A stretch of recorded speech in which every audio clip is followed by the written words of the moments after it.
Hello everyone, welcome to my cooking blog. आज भी मुझे याद है जब मैं बचपन में स्कूल जाया करती थी और टिफ़िन में मम्मा आम का अचार और रोटी या पूड़ी पराठा भेजा करती थी ना, तो मेरे आम का अचार तो मुझसे पहले मेरी सहेलियाँ ही खा जाती थी और मैं घर आके मम्मा को बोलती थी कि मम्मा मुझे आम का अचार ना ज़्यादा दीजिए आप, क्योंकि मुझे तो खाने को मिलता ही नहीं है। आज वही आम के अचार की रेसिपी मैं आपके साथ शेयर कर रही हूँ। बिना धूप दिखाए इंस्टेंट बनती है और इसे आप साल भर भी स्टोर करके रखेंगे ना तो बिल्कुल भी ख़राब नहीं होगी। तो इसके लिए ना सबसे पहले कच्चे आम ले लिया है मैंने। ये 1 किलो आम है और अच्छे टाइट वाले आम लीजिएगा, ताकि क्या है ना, जब आप अचार बनाए ना तो वो जल्दी से ना अच्छे से गल लेना।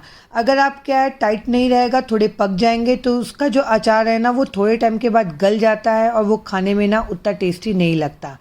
तो इसे अच्छे से धो के सुखा लीजिएगा। फिर इसे हमें क्या करना है ना, छोटे छोटे टुकड़ों में काट लेना है। अगर आम में गुठलियाँ बन चुकी है तो उसे अलग कर दीजिएगा, चेर बन चुका होगा तो, और गुठलियों को अलग निकाल दीजिएगा। और इसे ना बहुत ज़्यादा बड़े बड़े पीसेस में मैं नहीं कट कर रही हूँ, छोटे छोटे पीसेस में कट कर रही हूँ। तो क्या होता है ना, ये वेस्ट नहीं होता है। आपको जितने पीसेस चाहिए आप उतने खा सकते हैं। तो यहाँ पे ना सारे आम को ऐसे ही छोटे छोटे टुकड़ों में कट कर लेना है। अगर आम के अचार में ना चेर बंधा हुआ आम यूज़ करेंगे ना तो बहुत ही बढ़िया लगता है, पर अभी यहाँ पे जो आम आ रहा है उसमें उतने अच्छे से चेर नहीं बंधा है। मैंने यहाँ पे सारे आम को छोटे छोटे टुकड़ों में कट कर लिया है, देख सकते हैं आप। आपकी मर्ज़ी है, आप चाहें ना तो बड़े पीसेस भी यहाँ पे कट कर सकते हैं। अभी इसे रखते हैं हम साइड में। अब इसका मसाला तैयार कर लेते हैं। तो उसके लिए 1 टेबल स्पून जीरा लिया है मैंने, 3 टेबल स्पून यहाँ पे मैंने सौंफ लिया है और 1 टेबल स्पून मेथी दाना लिया है। और मैंने यहाँ पे लिया है पीला वाला सरसों, जो खड़ा सरसों आता है ना वो लिया है मैंने 3 टेबल स्पून। आप चाहें तो सरसों की दाल भी ले सकते हैं।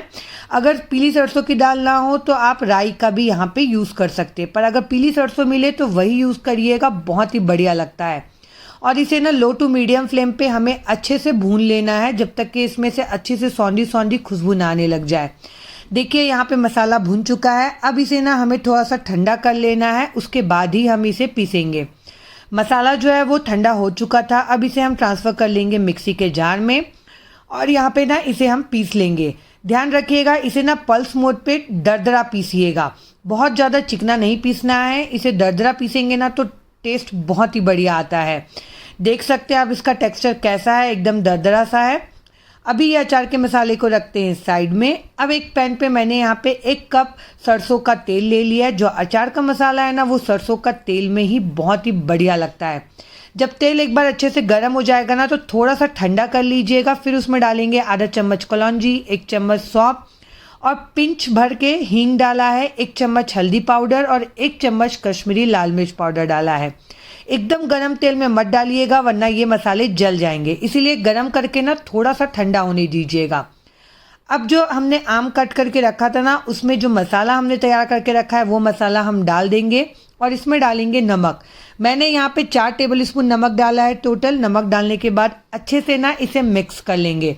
आपको ना इस अचार को पहले से नमक या हल्दी डाल के रखने की बिल्कुल भी ज़रूरत नहीं है, इंस्टेंट बनती है और बहुत ही बढ़िया लगती है। अब जो तेल हमने गरम करके रखा था ना मसाले डाल के, वो तेल को कुनकुना जब रहेगा तो हमें डालना है। एकदम ठंडा तेल नहीं डालना है, हल्का कुनकुना रहना चाहिए, तब इसे डालिएगा आप यहाँ पे तेल डालने के बाद ना देखिए हमें अच्छे से मिक्स कर लेना है, ताकि मसाले और जो तेल है ना वो अच्छे से आम के पीसेस में कोट हो जाए। आप देख सकते हैं इसका कलर कितना ही बढ़िया आ रहा है और देखने में ये कितना ही बढ़िया दिख रहा है। जितना बढ़िया ये देखने में दिख रहा है ना उतना ही बढ़िया और टेस्टी खाने में है। अब इसमें डाल देंगे हम 2 टेबल स्पून भर के शक्कर, ताकि आम खट्टा है ना वो बैलेंस हो सके।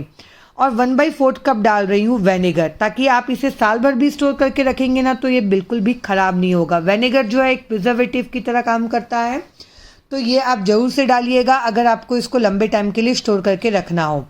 और देख सकते हैं आपका एकदम इंस्टेंट ये अचार बनके रेडी है। ये आम का जो अचार है ना, यकीन मानिए आप एक बार ट्राई करिएगा, इतनी टेस्टी लगती है ना, बनते साथ ही ना ये 1 महीने के अंदर ही आप इसे खा के ना ख़त्म कर देंगे। अब इसे स्टोर करने के लिए ना मैं आपको यहाँ पे एक टिप बता रही हूँ। छोटा सा दालचीनी का टुकड़ा लीजिए, उसे गैस की फ्लेम पे ना जला लीजिएगा। अगर दालचीनी नहीं हो ना तो कोयला लीजिएगा, कोयले से और अच्छा यहाँ पे धुआं आता है। दालचीनी के ऊपर डाल दिया है मैंने थोड़ा सा हींग और 1/4 चम्मच जितना यहाँ पे शुद्ध देसी घी, और इसको कवर कर देंगे जो भी आपको बर्नी में रखना हो उसमें। कोयले में क्या है ना, आप करेंगे ना तो बहुत ही बढ़िया धुआं निकलेगा, दालचीनी में ना धुआं थोड़ा कम आता है। और इसे डाल देंगे अब यहाँ पे आम का अचार। ऐसा करने से क्या होगा ना, आपका जो आम का अचार है ना वो बिल्कुल भी ख़राब नहीं होगा, सालों तक भी आप इसे यूज़ करेंगे ना तो बिल्कुल वैसा का वैसा ही रहेगा।